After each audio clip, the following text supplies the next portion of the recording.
और ये सतगुरु साहेब की साहब जी ने मीठा भी बनवाए हैं, ताजा ताजा रोटी पूरी भी सिखवाए थे सुबह भी, अब भी। क्या बात है, साहब जी ने कुछ कह रखा है या आपने कुछ जोश नहीं? एक कम से कम आधा तो सुना दो, पूरे धोसा को मत सुनाओ। पहाड़ पे एक आध कोई संत बैठा हो गलती से, उसको तो सुना दो, क्या संत नीचे भी आए। बोलिए सतगुरु कबीर साहिब की जय। क्या बात है, पता चला सबने कुछ खिलाया। सम्मानित मंच पर दूर दराज से पधारे महामहंत, प्रयागराज से आए। सदगुरु ही कहा जाए, गुरु से क्या रखा है। एक गुरु बुरहानपुर में हुए सदगुरु पूरन साहब, जिन्होंने बीजक की टीका की। आज हम जैसे अनपढ़ आदमियों को भी बोलने का मौका मिला।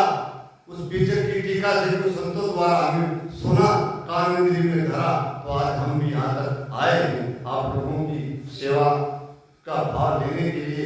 संतों का पुरस्कार है जो हमें यहाँ तक पहुंचे हैं। और दूसरे धुरंधर, आज के धुरंधर सम्राट भी कह दिया जाए तो कमी नहीं है। इतने ज्ञाता और वक्ता और इतने श्रोता हैं और इतने बुद्धिमान हैं संत धर्मेंद्र साहब। एक जोरदार उनके नाम से ताली बजा दी। ऐसे ऐसे संतों के नाम से अगर तालियां बज जाती हैं तो शरीर में जोश आ जाता है, सुनने वाले को भी और सुनाने वाले। हम काफी प्रयास किए साहब को अपने क्षेत्र में बुलाने के लिए, धर्मेंद्र साहब को। संजोग की बात है, जिन दिनों में हम बुलाते थे उन दिनों में इनका चतुर्मासा हुआ करता, कहीं छत्तीसगढ़ में।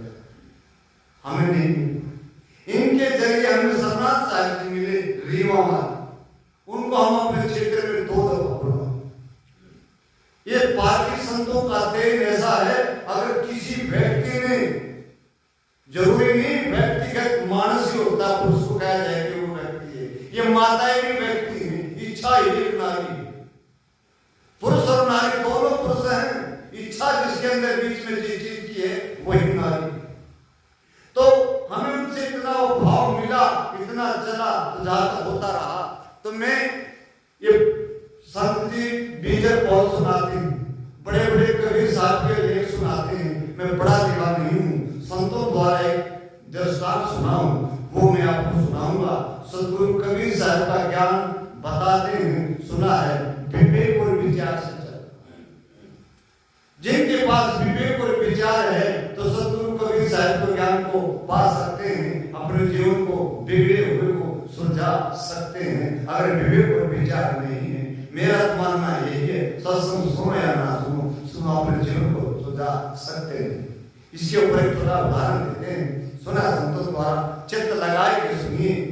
साहब जी ने मुझे दिया तो 10 मिनट है, मैं पहले बोल देता हूँ, क्या पता 2-4 मिनट बढ़ भी सकते हैं। साहब जी दृष्टांत कैसा भी है, सुन लीजिए, कल हमने दिया हमारे कोई बात नहीं। कोई 3 बच्चे, कहानी काल्पनिक है, पेवर बकवास और झूठी है, लेकिन लास्ट की लाइन जब आती है इतनी सच्ची, सोने में सुगंधी जैसे कि चमत्कार को सुगंधित है, ऐसी। कोई 3 बच्चे पढ़ रहे थे, कोई ऐसी जगह पढ़े थे, तीनों का विचार, 3 गांव के बच्चे थे, इतना भाव चला कि हम ऐसे डॉक्टर बने कि ये जो गड़बड़ होता है यानी कि मृत्यु शरीर हो जाता है, हम ऐसे डॉक्टर बने किसी को मृत्यु न हो। संभव नहीं है थी, लेकिन उन बच्चों के दिमाग में आ गई, साइंस के जरिए हम ये काम करेंगे। लेकिन किसी से सुन लिया, अब हम सुनाई से ज्यादा चल रहे हैं, संतों की बातें कम ले रहे हैं और काल्पनिक बातें, ग्रामीण बातें, सपनानिक बातें मिलती हैं, वहां हमारी माताएं बहनें ज्यादा बढ़ रही है और सच्चाई की तरफ कम जा रही है। तो पुरुषों का बच्चों का भाव लगा दो 2 मिनट के लिए। किसी ने कह दिया कि भाई बंगाल में चले जाओ, वहां संत जो हैं, महात्मा जो हैं, वो डॉक्टरी का काम भी सिखाते हैं और जो आप चाहते हैं ये कल्पना भी वो पूरी कर दें। अब आप लोगों ने सुना होगा बंगाल के नाम से जादू होता, देखा तो शायद किसी ने नहीं होगा, कोई देखा हो तो शायद बता देना भाई, हम उसको भी कभी कभी याद कर दिया करेंगे। एक बंदा तो मिला था, हमने बहुत जादू देखा। हमारे भी क्षेत्र में बुजुर्ग हुए आप जैसे, वो भी बताया करते बंगाल में जादू होता है, पर देखा उन्हें भी नहीं है, होता है नहीं, सुना, सुने सुनाए सुना, बच्चों ने विचार कर लिया, उस तरफ चले। चलते चलते रास्ते में एक जवान और मिल गए। वो बोला भैया कहाँ जा रहे हो? कि भैया हम तो ऐसे ऐसे कोई मृत्यु शरीर देखा हमने, कोई अर्थी देखा था हमने, कि हम उसमें विचार किए तीनों कि हम ऐसी कोई पढ़ाई पढ़ें, ऐसी कोई कला सीखें जो कि किसी का शरीर ऐसे बिगड़े, उसको बिगड़ने से हम बचा। भैया बहुत बढ़िया मार्मिक काम करने जा रहे हो, तो मैं आपके साथ चलूंगा। बोले तू क्या करेगा हमारे साथ भाई? बोले मैं तुम्हारे साथ चलूंगा, तुम इतना बढ़िया कार्य करोगे तो मैं तुम्हारे बर्तन साफ करूंगा, कपड़े साफ करूंगा, और तुम्हारे लिए मैं भोजन बनाऊंगा, गर्म ठंडा पानी की व्यवस्था पड़ेगी वो मैं तुम्हारी करूंगा, सेवा करूंगा। तीनों ने सारा मिला, यार बात बन जाएगी। अब तो आपको पढ़ना ही पढ़ना पड़ेगा, या कुछ कार्य है वो सीखना ही पड़ेगा, सेवा तो ये भाई कर ही देगा। बात क्या बात है, चारों चल दी। अब कहते हैं राजस्थानी बुजुर्ग पहले कहा करते, धर कूच धर मंजिल, चलते गए तो मंजिल आ गई।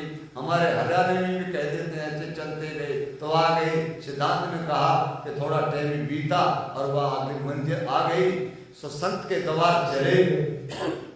अब संत जी के द्वार चले गए तो जाके नमो नारायण बंदगी किया बच्चों ने कि महात्मा जी हम तो ऐसे ऐसे आए हैं, ऐसे ऐसे एक लक्ष्य लेके आए। तो महात्मा ने कहा ठीक है बच्चा, अपना जाओ ऊपर आसन लगाओ और सुबह से क्लास चालू कर दें। अब पीछे पीछे वो भी गया, उसने भी नमो नारायण बंदगी किया कि आप कैसे आए? बोले जी महाराज मैं तो लक्ष्य ये लेके आया हूँ, इनकी सेवा करूँगा। बोला ठीक। बच्चे पढ़ते रहे, पढ़ाते रहे, वो सेवा करते रहा। एक साल पूरा हो गया, पढ़ाई हो गई, पढ़ाई पूरी हो गई। बच्चे सुबह जाना था तो शाम को साहब के पास जाते हैं कि महात्मा जी हमारी पढ़ाई पूरी हो गई, बंदगी करते हैं, या सुबह हम अपने वतन को लौट जाएं? अब हमारी पढ़ाई पूरी हो गई थी, हम क्या करेंगे? तो महात्मा ने सोचा बात तो ठीक बोलते हैं, बच्चों की पढ़ाई पूरी हो गई, परिणाम आ गया तो ठीक है बच्चा सुबह चले जाना, बंदगी करते जाओ। अब सेवादार को पता चलता है यहाँ से कहानी बनेगी। अब तक काल्पनिक चल रही थी, अब सच्ची कहानी बनती जाएगी जिसको विवेक कहते। तो सोचा ये तीन लोग सुबह चले जाएंगे तो तुम यहाँ क्या करो? तुम नहीं चलो। अब वो साहिब जी के पास आए। साहब दूर क्या जाना, आपने धर्मेंद्र साहब क्या नाम महेंद्र साहब जी को मान लो। आकर के इनके पास हाथ जोड़े बंदगी किए कि साहब मैं इन बच्चों के साथ आ रहा था, ये सुबह जाएंगे और मैं इनके साथ चला जाऊंगा, अगर मुझे भी कुछ भाई इजाजत दे दे तो। महात्मा ने कहा अरे मूर्ख, ये एक साल पढ़ाई पढ़ गए, डिग्री ले गए और तू इनके साथ आया, कुछ भी ना पढ़ा, क्या मिलेगा तुझे? जब वो बोला ए गुरुदेव तुम देवनहार हो, मैं देवनहार, अगर तुम्हारी दया मुझ पर हो जाए तो मैं भी कुछ न कुछ ले जाऊंगा, जो साल में ले गए मैं पल भर में ले जाऊंगा, पर आपकी दया होनी चाहिए। साहब लज्जित हो गए, गदगद हो गए, ये जाओ सुबह जाती दफा तुम भी बंदगी करते चले जाओ। अब वो तीनों बच्चे बंदगी कर गए, चले गए। पीछे से वो भैया आए और बंदगी के साहब बंदगी में जा रहा हूं। साहब जी ने दो वचन दिए जिनका नाम क्या था? विवेक और विचार कर लेना, तेरा जीवन सुधर जाएगा। दो ही चीज काफी बचेगी तेरे को, दो ही चीज काफी बचेगी, वो तो पूरा साल लगा के तुझे 2 ही दिन में काम चलेगा। अब वो चले गए। कहते हैं चलते चलते गर्मी का टाइम था, एक जंगल था बहुत बड़ा, उससे गुजरे, एक पेड़ बड़ा आ गया। उस पेड़ के नीचे खड़े हो गए कि तीनों ने इशारा मिलाया कि कुछ देर यहाँ आराम कर लिया जाए, फिर चलेंगे, गर्मी का टाइम है, छाव अच्छी है, यहाँ रुक जाते हैं। तो क्या रुक जाओ? अब रुके रहे। यहाँ से दृष्टांत चलता है कि वहां बहुत सारे जानवरों की हड्डियां पड़ी थी। अब वो पढ़ाई ऐसी पढ़ के आए, एक ने विचार किया प्रमाण लेने का इससे बड़ा मौका और कहां मिलेगा? खाली सुनहरा जंगल है, पढ़ाई हम पढ़ के आए, डिग्री लाए हैं, अगर यहाँ प्रैक्टिकल कर लें तो कौन पाप है? अब उसने अपने गुरु का मंत्र याद किया, अपनी पढ़ाई को लिया और मिट्टी को उठाया और उन हड्डियों पे फेंक दिया।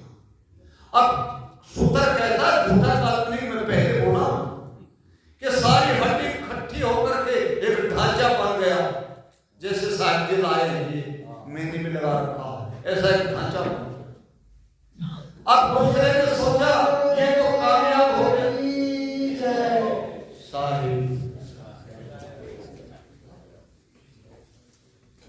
चलाइए बंद मत करिएगा, तो पूरा कर बंद करना है, पूरा करने का तो ही बंद करना, हम आने बंद मत करिएगा।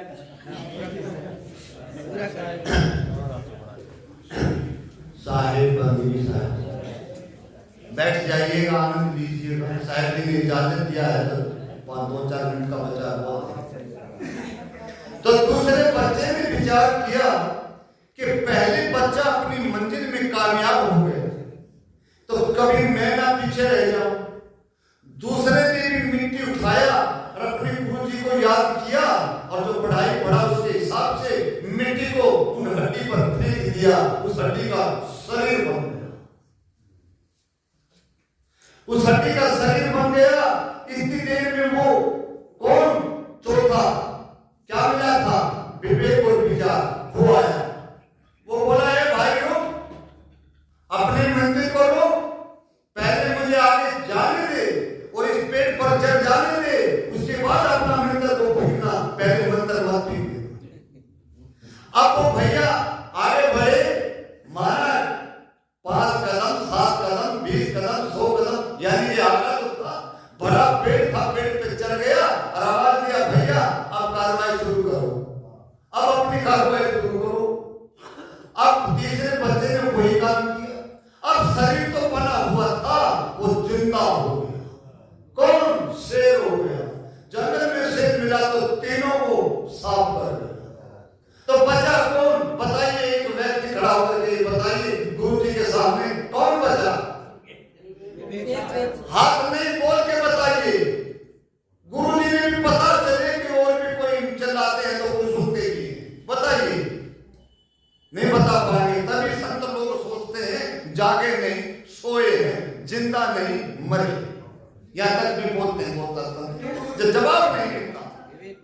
सतगुरु कबीर साहब ने कहा, चेले ने कहा कि गुरुजी आपकी दया दृष्टि हो जाएगी तो पल में पार कर दोगे मुझे। पार कहां हो? किसने लोगों ने किसको पार माना है? उसने सतगुरु जी का विचार किया तो उस मौत से पार हो गया। उस मौत से पार हो गया ना। वो 3 बच्चे गए, वह चौथा भी चला जाता, उसकी कौन ताकत थी न जाता। तो कहा संतों का इशारा पल भर में कर देता है पूरा, और ना तो रामायण गाते रहो जीवन भर, कुछ ना होता। मेरी वाणी इतनी थी, मैं इसको विराम देता हूँ। अच्छी लगे तो रखिए और वही न लगे तो छोड़ देना। बोलिए सतगुरुदेव की।